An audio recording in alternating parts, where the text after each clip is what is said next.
Hello everyone, how you doing? Hope everything's good. I received a message from a YouTuber by the name of ThinkTink606432, and ThinkTink asked me about the type of music that I like to listen to, and I thought it was quite a good idea for a video.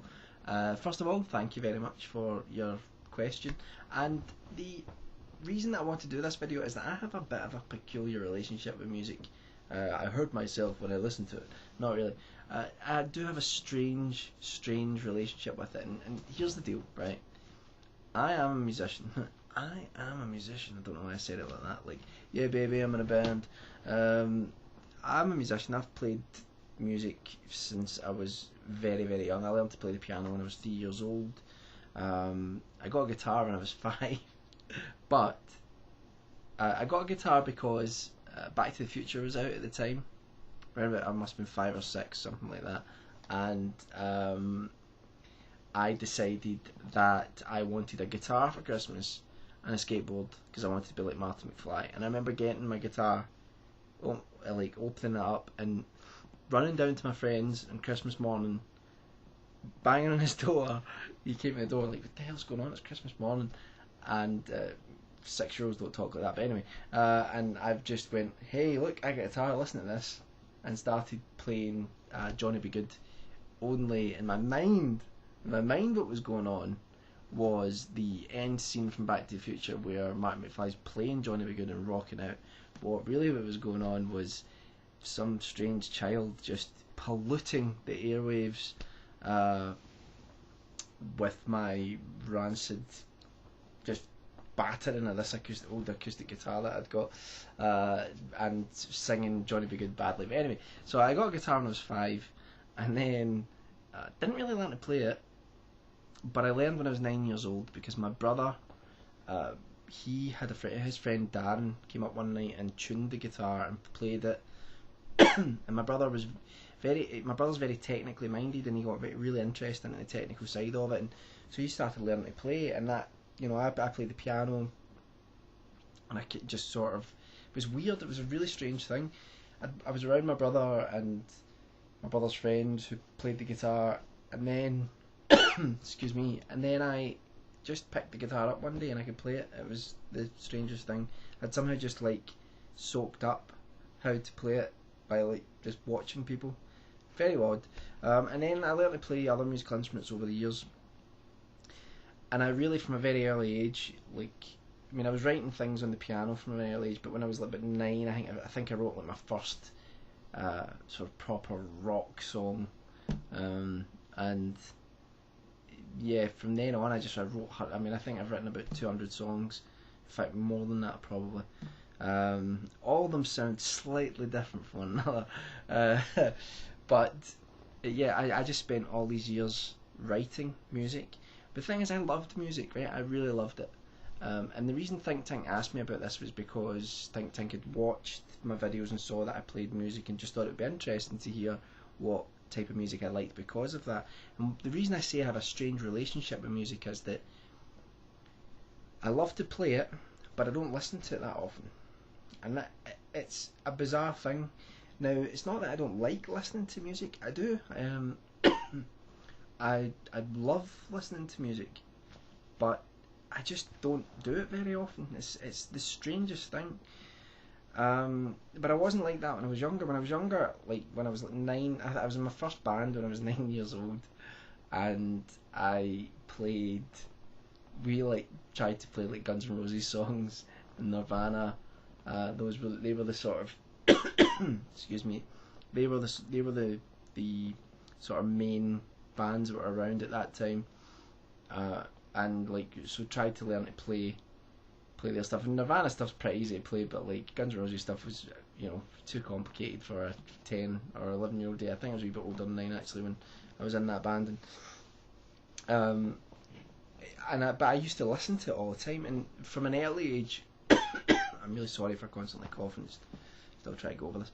From an early age I listened to the Beatles. What happened was my dad had this collection of vinyl records, LPs, old singles as well, and I used to sit at the record player. That's right, kids, the record player. It's an old thing that us old people use to listen to music. and I would just go through all the records, and I mean, there were like really kid ones that I listened to as well. I had like Disney, like Mickey sings all sorts of tunes. That wasn't the name of the album. It would be quite funny if it was, but it wasn't. And but I listened to I had like kids sort of records and stuff like that. But they had been like my brothers from like the 70s, but because he was a bit older than me. But I listened to like there was like a lot of Beatles records. So there was like the Red Album and Blue Album. I thought they were actual albums. I thought, I thought they were double albums, and that's the way they'd been recorded. I didn't realise until I was a wee bit older that they were collections. So I listened to them. I listened to a bunch of like Rolling Stones compilations as well, like albums that my dad had, and that's probably the music that in my most sort of formative years. That was the music I was listening to. I was jumping between the Beatles and the Rolling Stones, and then listening to like Guns N' Roses and Nirvana. Those were the things that I listened to, and not much has changed. So I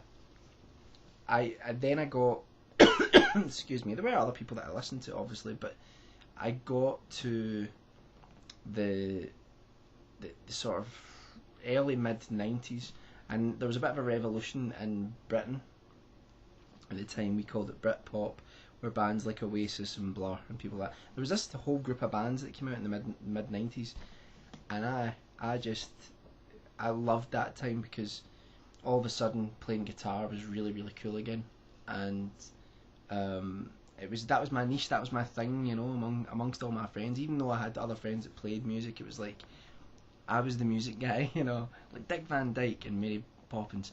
No, I was the sort of go-to guy for Michael plays the guitar, Michael plays the piano, that sort of thing. And I was a very shy kid, so that was like my sanctuary. I also had quite a bad time bullying when I was younger, and so music was really music was everything to me when I was a kid. Like, it was everything. It was my world. It was just everything to me. I used to come in from school and be like, I had like a really crap day, like just had a really hard time at school. Just people making comments about the way you look, what you're wearing. Got my head kicked in a few times. That sort of stuff was going on. Then I would come in and I would like sit. We had an old piano. It was my mum's. And I would sit for hours and hours at this piano and play play November Rain. That was the one I used to always play from like beginning to end. So it's like 10 minutes or whatever. I remember my upstairs neighbour saying, "Michael's really good, but could he please learn some other songs?" Because the piano just would go through the whole building. And but yeah, it was like a sanctuary for me. And it was, I think it was a way to get, probably a way to get recognition in some way as well that I didn't get. I'm not talking from like girls, I'm just talking like from anybody. But obviously as you go into your teenage years, you start thinking of that, and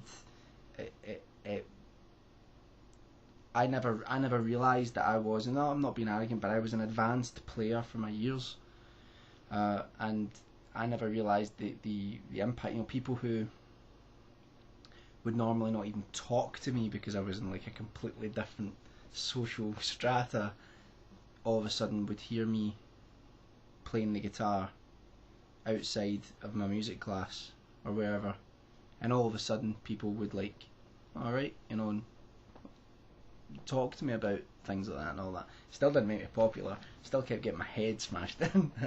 But yeah, so playing music was like everything, and I think because I went through that, and I'm not saying that like, it's like an out of the ordinary thing. I think a lot of people go through these things when they're growing up.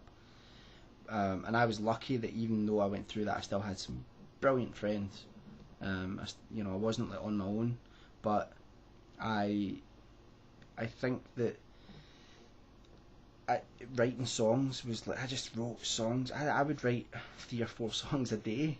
I mean, it was unbelievable the number of songs that I would just churn out, and I'm not talking about the quality of them. I'm just saying that I would just write and write and write, and I would write the music and the lyrics. And when I look back at them, although many of them are really rudimentary, I look back at them and I think, You know, I might not have realised that I was talking about the things that I was going through then, but like it like totally was. That's my phone whistling at me, by the way. It means I have a text. Probably those damn bullies. So yeah, so playing music was everything, and listening to music was huge as well for me. Like I said, in the mid-90s, I'm sorry I went off track there, just living my life like an open window on YouTube. That's the ticket. In the mid-90s, I just fell in love with all the bands that were around then. So you had like Oasis were the biggest band, you had Blur, you had a whole bunch of smaller bands, but ones who still had big followings like Kula Shaker and Ocean Colour Scene and people like that. Excuse me. And when I was 16 years old, I should say, I completely adored Jimi Hendrix from a young age, from about the age of like 11. I had to learn to play everything that he could play. Like I just had to, because I just thought he was incredible. I remember going on holiday with a friend, and he had the greatest hits, the Jimi Hendrix Experience, and it was like 20 tracks, and just listening to that just totally blew my mind. So that I listened to all of that. As I got to like sort of 14, 15, 16, I still listened to all the previous stuff. By this time I was a huge Beatles fan. Like I had all the albums. I'd listened to like everything, and the Beatles anthology came out in the mid-90s, which was a huge deal because we got 2 new Beatles songs, and then we got loads of versions of songs that we knew but had never been released before. And I got the three Beatles anthologies, and it was a brilliant time, to just talk about music. And at that time, like everything about me, every piece of me was invested in this idea that I would be a famous musician, and I know other people think that as well, so, but like I like, even though I had no confidence in myself with everything else, I secretly was like, it's going to happen, but yeah, so I was listening to all that stuff, still listening to Guns N' Roses, although they'd split up. I still listened to Nirvana, some of the other bands from the Seattle sound, like Soundgarden and people like that. Radiohead I started getting into, the Bends and Pablo Honey, the first 2 albums, and OK Computer as well. Those 3 albums I adore. Kind of fell away from Radiohead after that. But the Bends just was huge for me as well. I remember recording a version of Just for with a friend of mine who was into singing. We recorded it on an old 4-track, which incidentally was a huge part of my musical education, was having a 4-track where you could record on 4 separate tracks. Now, the stuff that I've got now, just digitally, I can record on hundreds of tracks. But to have 4 tracks and have to use them sparingly was like, you really had to learn to be economical with everything you do. Anyway, that's an aside. So I really, really get into Oasis in a huge way, and I still listen back to most of their albums and still think that they're really great. And I just that music, people talk about like music being a time of their life, and like the soundtrack of our lives, but it's true, especially when you're in your teenage years. I mean, when you're in your teens, it's all or nothing. Everything's all or nothing. Everything all comes down to what people think of you, your dreams, your aspirations, even if they're short-sighted aspirations. Just everything is so overwhelming when you're a teenager, and I think that's why it's such a confusing time for a lot of people. Your body's changing, your mind's changing constantly, but music, the clothes people wear, the films that are around, it's just everything seems so. Maybe it's a nostalgia thing, but I remember it being so potent at the time. Like everybody dressed like Liam Gallagher, like so many people did in the mid-90s, because it was like a movement, and it was like you were part of something. So even if you were like me and you didn't you didn't have the greatest, you weren't the most popular, you would really feel part of, like, well, everybody else is into this band, and I really love them, and I can play some their music as well. You know, so you would feel almost as if you were part of this big, massive gang, this big fellowship. And that's the number one thing that most teenagers want, even the ones who say, yeah, I'm a loner and all that. Most teenagers want to be part of something. And I think music does that. And that's why, you know, I'll talk to people 16, 17, and the music they listen to now is like everything to them. And even though I look at music now and I think, and it may be an age thing, but I do think that the music that's produced right now is about the worst it's ever been in the history of music, and I'll get to that in a minute. But there's still great music that's produced, but I just think the volume of disposable music is so huge and overwhelming that it's problematic. So that was a huge time for me, a huge time for me. And after all of that, after like listening to that music, like I would say I remember I think it was my 16th birthday, and I had some of my friends round, had a bit to drink, was very ill. There's a terrible story to that actually. I was really like, I mean, like I had a bit of bravado when I was a kid about being the one who could neck anything. Like I could drink anything, right?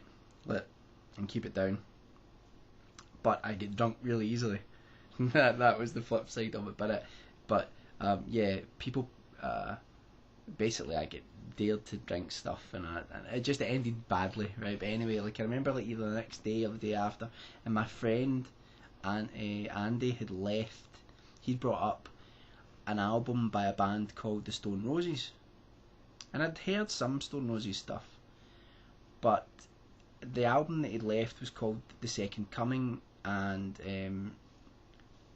I listened to it, and I remember having these big earphones, and like I lay in my bed and I listened to this album, and it started up, and it was like the sound of like a jungle, a forest landscape. You could hear animals in the background, and you know, streams bubbling nearby, and wind in the leaves, and but something was building, something was in the distance coming through this forest, you know, and I didn't know what it was. It was a strange guitar sound, and it built up, and I think about 4 minutes in, all of a sudden it kicks in and the music starts, and that moment is probably like the best musical moment I've ever had in terms of listening to something, having like an epiphany, which was the guitar player was a guy called John Squire, and at that age I was like, I need to learn to play like this guy.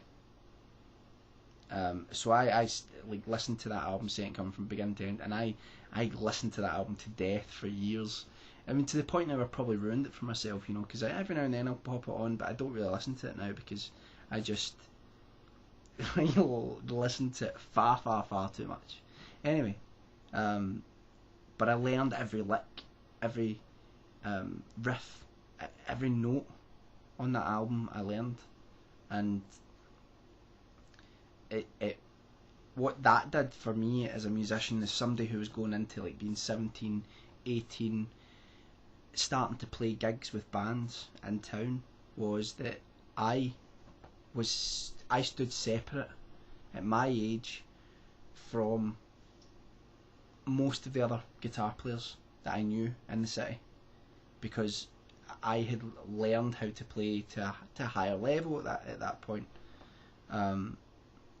And that, I think, that gave me a little bit of a reputation, which was great.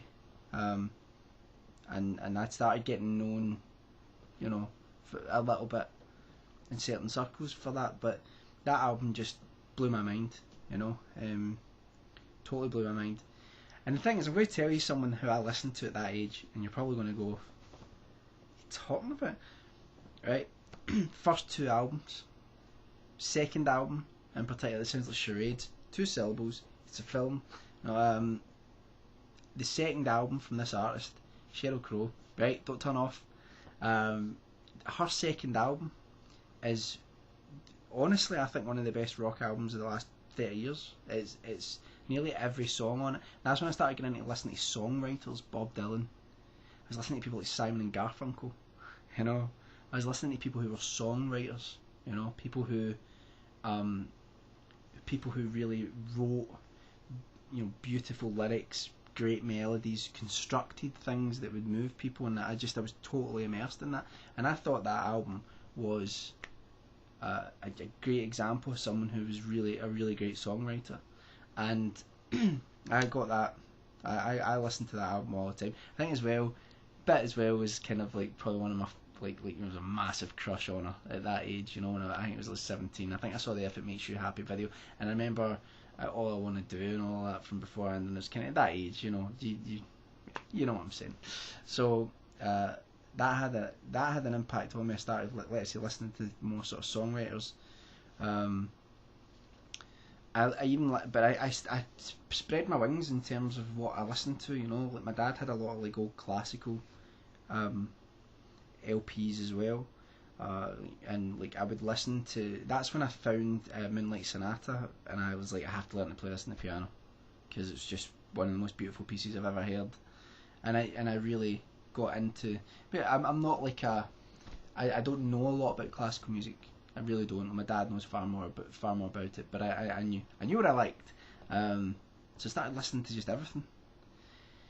And that continued on, and there were a lot of bands. And by the time I got to 17, I went to Glastonbury, which was the biggest music festival in Britain. Ridiculous stories from there. Had to sleep rough one night because I got stuck somewhere. Tried to come back from it, and just great experiences, great times. And I started going to like a more local music festival called T in the Park, and I'd go there every year. I went there every year for like 10 years or something like that. And you just see so many bands when you're at a festival, and sometimes you would you'd hear someone, and you've discovered them, you know, like you maybe wouldn't have given them the time of day otherwise, and then you end up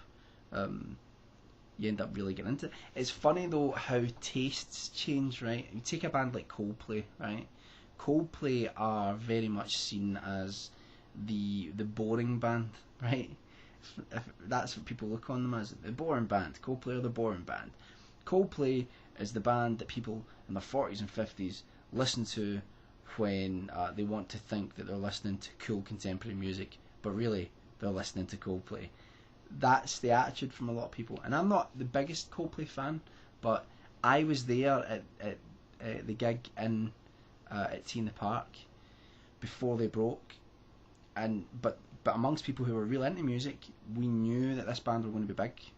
They hadn't released their first album yet, and there was such an anticipation amongst people who were into music, and we were there, and it was great. It was fantastic.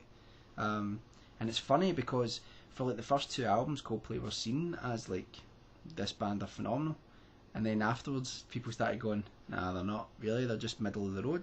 So it's funny how tastes change, you know, fashion really sort of changes the way people look at music.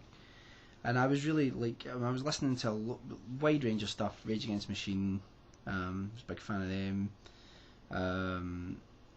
Just still listening to a lot of sort of Britpop stuff, a lot of stuff from the 60s, you know, Beatles, Rolling Stones, Kinks, Chuck Berry. I can't believe I haven't even said that. Chuck Berry was like one of the biggest influences on me. I listened to him from when I was a young boy. Just loved three-chord songs. But the guy was a master in terms of what he wrote in that format, which was a very simple format. I was listening to people like the Animals, and listening to David Bowie as well. I'm quite a big David Bowie fan. Queen, big fan of them as well. But something happened to me when I was about 23, and that's when I started going, right, I'm not famous yet. I've written all these songs. I keep keep getting encouraged by people, because people go like, oh no, they're really good, yeah, do something with it. But it's not happened yet. What's going on? And I think that a weird thing happened. I stopped listening to music, but I kept writing. I kept writing music where I wasn't trying to imitate people. I wasn't trying, you know, and I still listen to music. I've discovered people all the time. You know, I listen to a lot like people like Neil Young, and I went to see like Noel Gallagher. He released a solo album earlier in the year, and I went to a gig to see him, and it was fantastic. And listened to a lot of stuff. One of my friends, Chris, he's just like a music mad, so you need to listen to this, you know, and he'll sort of put me on to it. But it's funny for someone who I've got other friends who are just just totally obsessed by music. Like every minute of every day they've got music playing, and I am the one who plays it and writes it, but I get annoyed at myself because I don't listen. I don't listen to music the way that I should, you know. And I'm not one of these people who's like, oh, I'm not open to new music. I am, you know. I'll listen to anything, and I'll go through patches where I listen to maybe a lot of music for a couple of weeks, but then it just sort of goes off. And I even saw that like in my iPod, for example. I was walking about town and stuff like that. I would have like 50 gigs of music on it, and I would listen to it from time to time. But see, most of the time I ended up putting on like podcasts and old radio plays from the 40s and 50s, like horror and suspense radio plays. I would listen to them when I was walking around, rather than music. And it's a peculiar thing. It's a strange thing, you know. Most of the time when I listen to new music, it's because, you know, for years I've been a guitar tutor, and although now that's very much kind of a part-time thing that I do now, I just still keep doing it because I enjoy doing it, but I don't do it full-time. A lot of the time I got put onto new music because most of the people I teach, you know, kids, people in their teenage years. I've taught people in their 40s and 50s as well, but, you know, most of the people are a lot younger than me, and they'll request to learn a song, and I'll be like, who's that? Who is that? I don't know who that is, you know, and I'll listen to it, I'll learn it, and show them it. So that's really about it. Really, I think I mean it's terrible, and I'm always saying to myself, nope, you're going to do what you used to do. You used to listen to like used to listen to like an album a day.